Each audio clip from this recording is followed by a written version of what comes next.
Նորից նույն ակնկալիքով, դրական ակնկալիք չունենք, համոզված եմ, որ դատարանը կբավարարի դատախազության ակնհայտ ապօրինի հայցը, այդ դեպքում հարց կառաջանա ինչի եմ ստեղ եմ,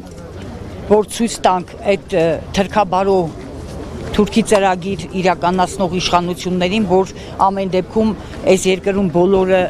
ընես չի վիճակը, որ բոլորը հաշտ ու համերաշխ են իրենց գործողությունների, իրենց որոշումների հետ։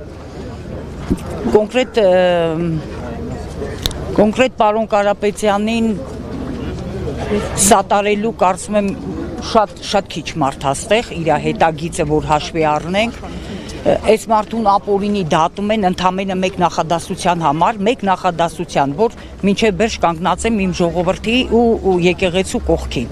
Մեկ նախադասության համար 37 թվի բռնաճնշումների մեթոդով դատում են բարերարին այն մարդուն, որ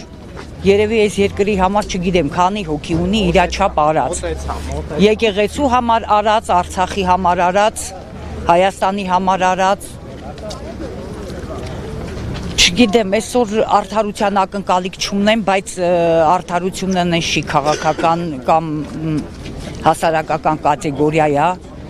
արդարությունը մենք քրիստոնյա ենք, հավատում ենք, որ արդարությունը ամեն դեպքում ամենաբերին արդարադատությունը կա ու այս ամեն ինչի հեղինակները, որ մտածում են հավերժ են իրանք, հավերժ չեն, վերջը գալու է ու պատասխան են տալու